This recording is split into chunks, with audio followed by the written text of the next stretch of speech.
Bismillahirrahmanirrahim. Assalamualaikum warahmatullahi wabarakatuh. Untuk pertemuan kali ini di mata kuliah studi Quran Hadis, kami dari kelompok 3 akan menjelaskan materi tentang mukjizatan Al-Quran. Sebelumnya, akan saya perkenalkan anggota kelompok 3 terlebih dahulu, yaitu pertama adalah teman saya, Fikri Zakia Husna, lalu saya sendiri, Ainul Yakin, ketiga adalah Sasa Amalia Khorunisa. Baik, masuk ke poin pertama, yaitu adalah pengertian kemujizatan Al-Quran. Pertama kita pisah dulu. Pengertian mujizat terlebih dahulu adalah diambil dari kata ajaza yang berarti melemahkan. Bahasa mujizat berasal dari kata masdar yang berarti sesuatu yang melemahkan. Lalu dalam akidah Islam, mujizat berarti sesuatu peristiwa yang terjadi di luar adat yang digunakan sebagai pendukung kerasulan seorang rasul sekaligus melemahkan lawan-lawan para rasul.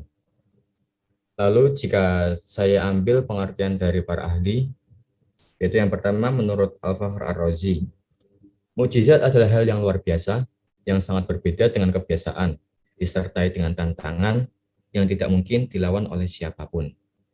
Lalu jika menurut Ibnu Hamdan, mukjizat adalah sesuatu yang menembus atau melintas adat kebiasaan, baik dalam bentuk ucapan maupun perbuatan yang selaras dengan pengakuan kerasulan, berhubungan dengannya dan sesuai dengannya, yang menimbulkan penentangan di mana tidak satupun manusia mampu menandinginya, tidak pula menyamainya, dan tidak pula mampu menyerupainya.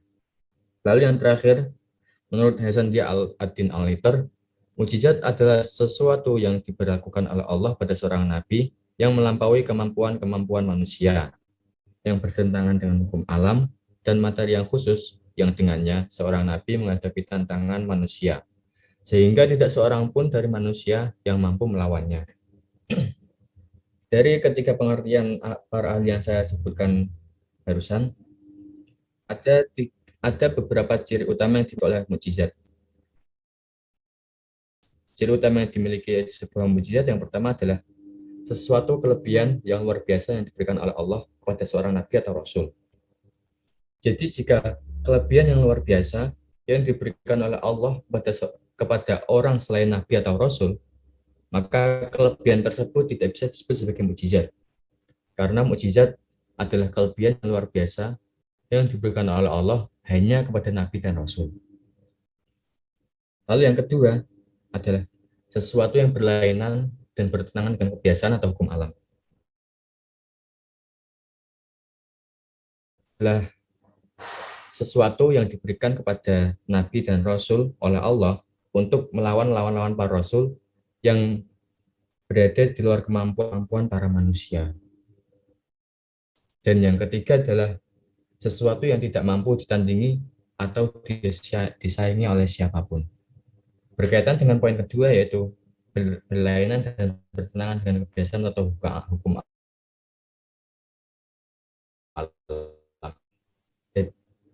Ini adalah pengertian mukjizat. Lalu untuk Al-Quran sendiri adalah salah satu bentuk mukjizat milik Nabi Muhammad yang kita ketahui, di mana saat diturunkan mukjizat itu, yang dimaksud di sini adalah Al-Quran, Nabi Muhammad tidak bisa membaca dan menulis, tapi beliau bisa menunjukkan bacaan-bacaan Al-Quran. Lalu jika kita gabungkan pengertian dari mukjizat dan Al-Quran sendiri, yaitu kemujizatan Al-Quran memiliki arti sebagai suatu hal atau peristiwa luar biasa pada Al-Quran yang terjadi melalui Nabi Muhammad SAW sebagai bukti kepada orang-orang yang ragu untuk melakukan atau mendatangkan hal yang serupa. Maksudnya di sini serupa itu serupa Al-Quran. Namun pastinya mereka tidak akan mampu melayani tantangan tersebut karena Al-Quran sendiri adalah mukjizat yang diberikan oleh Allah kepada Nabi Muhammad. Jelas manusia tidak memiliki kemampuan untuk menandingi isi dan segala hal tentang Al-Quran. Jika saya jelaskan secara sederhana, mukjizat Al-Quran dapat diartikan sebagai kelebihan-kelebihan yang ada di dalam Al-Quran sebagai bukti kebenaran. Di sini adalah kebenaran Nabi Muhammad SAW sebagai seorang Rasul dan utusan Allah Subhanahu Wa Taala. Baik, untuk poin selanjutnya akan saya persilakan teman saya untuk menjelaskannya.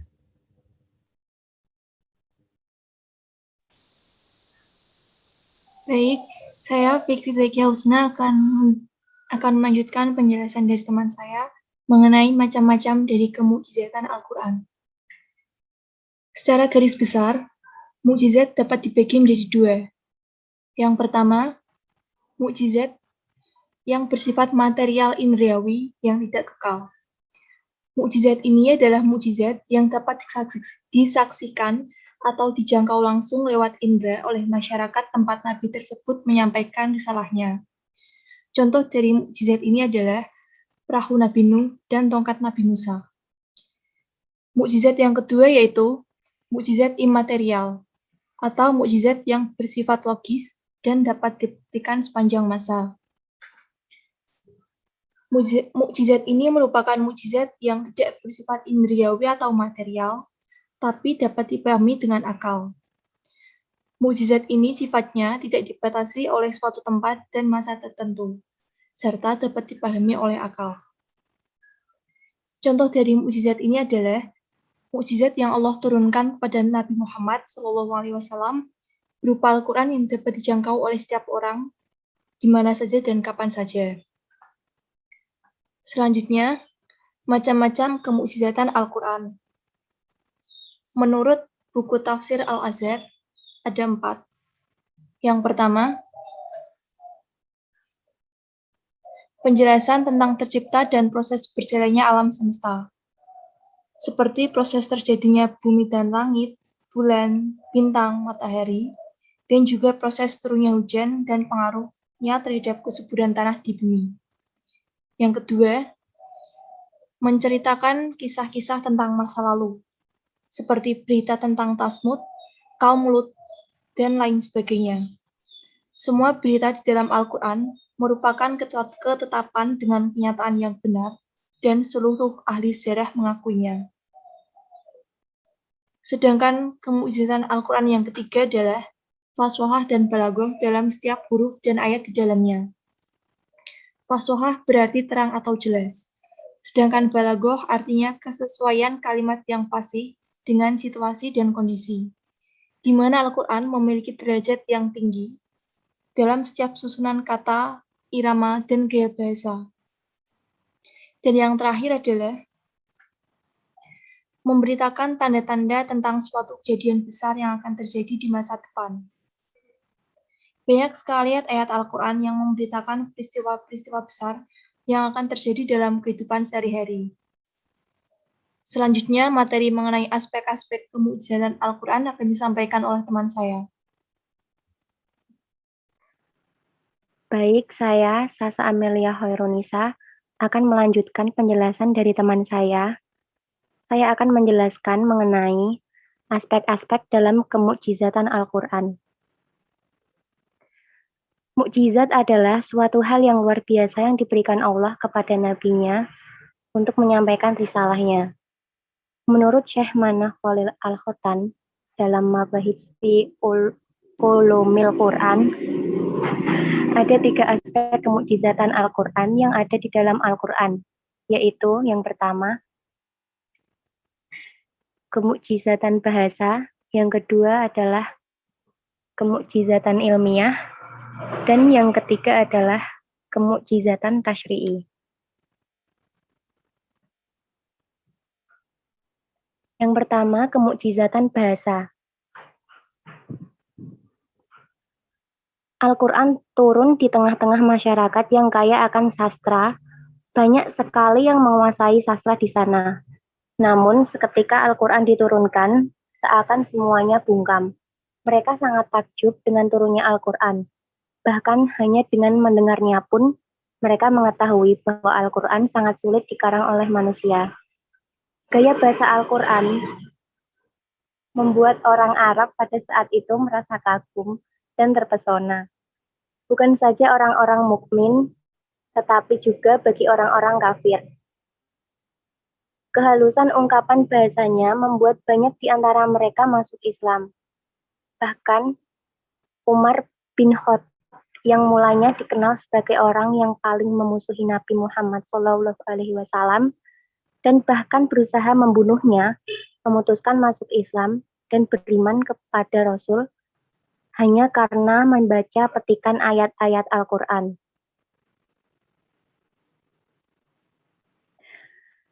Gaya bahasa dalam Al-Quran tergolong bahasa yang tinggi karena memiliki susunan yang sulit dikarang oleh manusia. Susunan bahasa Al-Quran memiliki keserasian antara jalinan hurufnya, keteraturan ayatnya, dan keindahan uslubnya. Semua tersusun dengan rapi dan tidak dapat disamakan oleh karya sebaik apapun, sehingga tidak ada yang mampu menandinginya. Yang kedua, kemukjizatan ilmiah. Banyak orang yang keliru memahami tentang keilmiahan Al-Quran. Mereka mengira bahwa di dalam Al-Quran selalu ada teori-teori ilmiah. Padahal ilmu pengetahuan akan selalu berubah dan berkembang untuk kemajuan. Jika dipaksakan, maka Al-Quran akan dianggap dapat diubah untuk dicari relevansinya dengan teori ilmiah yang berubah. Kemukjizatan ilmiah dalam Al-Quran bukan terletak dalam teorinya yang selalu berubah, akan tetapi kemukjizatan terletak pada dorongannya untuk senantiasa berpikir dan menggunakan akal kita. Al-Quran mendorong kita untuk memikirkan tentang alam sekitar, dari mulai hal yang terkecil sampai yang terbesar.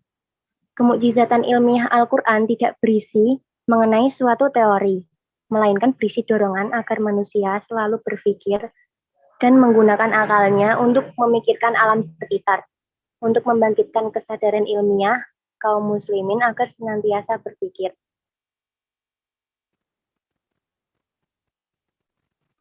Yang terakhir adalah kemukjizatan tasyri'i. Pendidikan individu dan kelompok adalah dua hal yang sangat penting. Dua hal tersebut sangatlah berkaitan dan tidak dapat dipisahkan. Kebaikan individu dapat tercapai karena kebaikan kelompok, begitupun sebaliknya.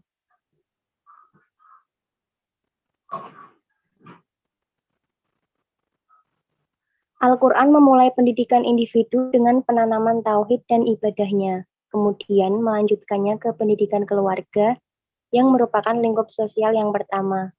Selain itu, Al-Quran mengatur hubungan antar individu sampai ke permasyarakatan dan kenegaraan.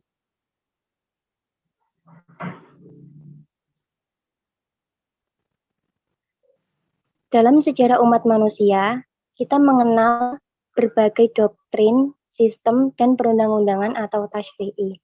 Al-Quran memulai pendidikan individu dengan penanaman tauhid dan ibadahnya, kemudian melanjutkan ke pendidikan keluarga yang merupakan lingkup sosial pertama.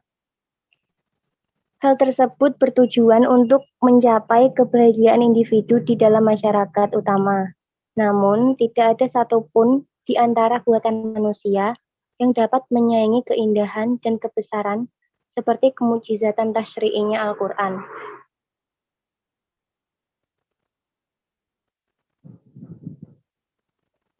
Sekian presentasi dari kelompok kami. Jika ada kesalahan, kami mohon maaf yang sebesar-besarnya. Wassalamualaikum warahmatullahi wabarakatuh. Untuk selanjutnya adalah sesi tanya jawab. Silakan untuk teman-teman yang mau bertanya bisa ditanyakan lewat grup WA. Terima kasih.